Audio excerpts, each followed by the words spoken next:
You know how there are so-called cliques when you're in high school?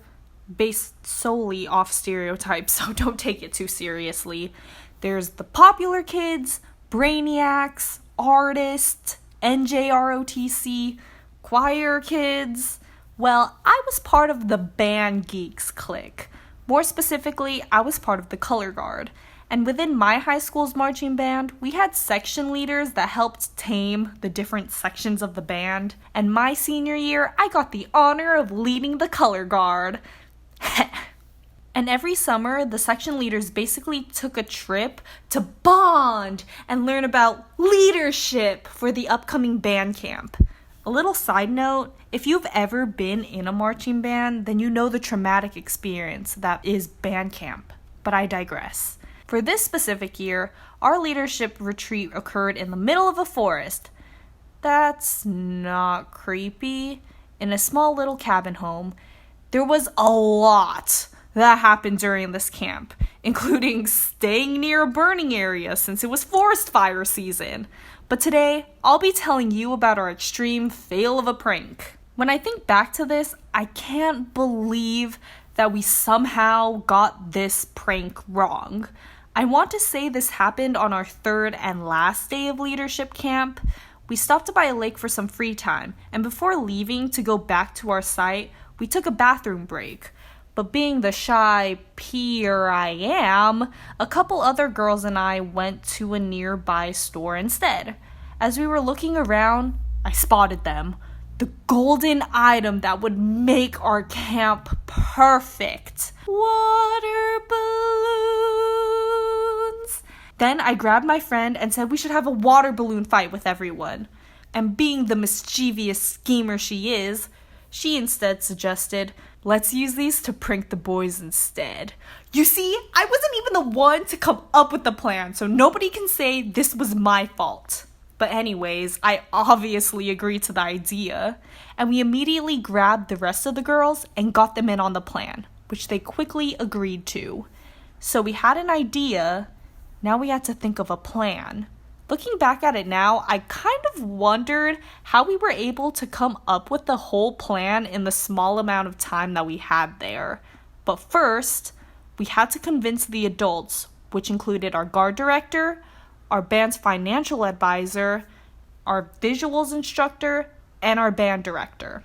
Because we can't have any snitches. Then the next step was to find a way to fill all the water balloons without any of the boys knowing.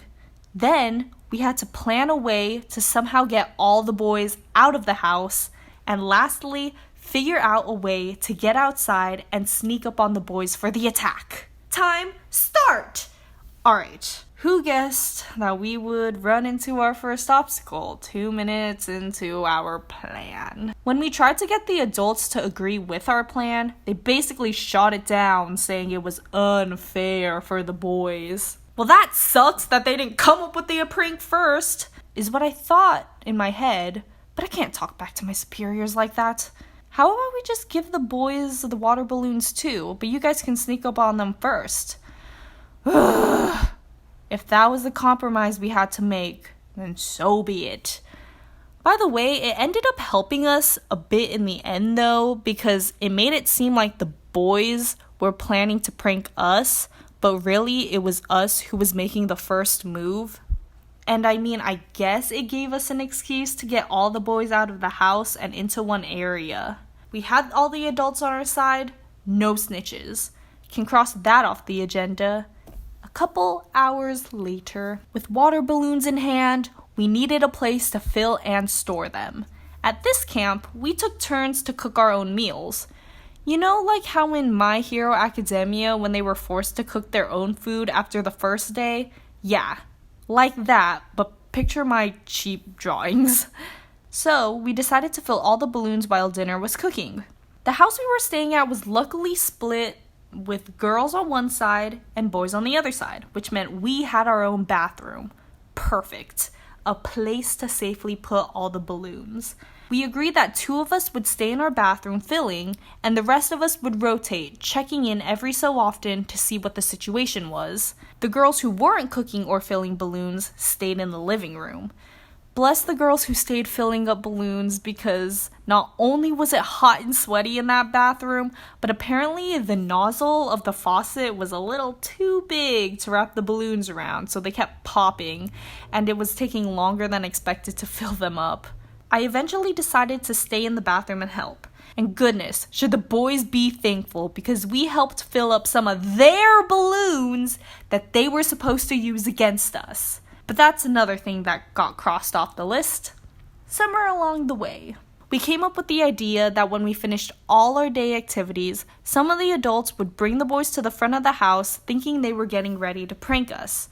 Our band director would then give us the signal, and then the girls would go out the back door, around the side of the house, and surprise them from behind. Pretty solid plan. One dinner later. With dinner finished and all our games and leadership exercises wrapped up, it was time to execute the plan. And this, my friends, is where everything we had gone through rolls downhill. So as planned, the adults were bringing the boys out the front door. I don't remember exactly what happened before, but I do remember sitting in the common room and the boys doing a terrible job at pretending they weren't planning on hitting us with water balloons. Or maybe it just looked like really bad acting because we already knew what they were up to. But anyways, once all the boys go out the front door, us girls then have our kronk moment where we're in toward the front. Now keep in mind, it was really dark at this hour, so when we went out, we had to dodge all the fences, rocks, and other appliances sitting outside. Finally, we made it to the side of the house where we would run out. But every time we were about to, one of the boys would turn their head so it looked like they saw us hiding. I swear we stood there for like 5 whole minutes waiting for the boys to all face away from us. Then when they finally did, we see from a distance they were walking back into the house. Completely dumbfounded, we also went back into the house. Literally the most anticlimactic fail of a prank. Literally nothing happened. The prank just ended. Later, after comparing notes, we found out that the boys went back inside because the people who managed the little house we were staying at, their dog started barking. Since it was super late at night, we didn't want to wake anybody up. So the boys had to go back inside, and then the dog stopped barking. The boys revealed that they sensed something was suspicious because when they were out, the adults weirdly kept trying to make them face away from the house. Bless them for trying so hard. Who would have thought that a dog would be the reason why our prank failed? In the end, we just ended up having a bunch of unused water balloons that we ended up taking back to school with us. We all wanted to have a fight when we got back to school, but got denied because of the mess. So instead, we spent the time popping them and letting the water run into the school plants and grass, watching our hard work be absorbed by nature. But I guess now I have a not so interesting story to tell about it. And we all even got an award for our failed water balloon fight at our end of the year band banquet. So I guess it wasn't all for nothing.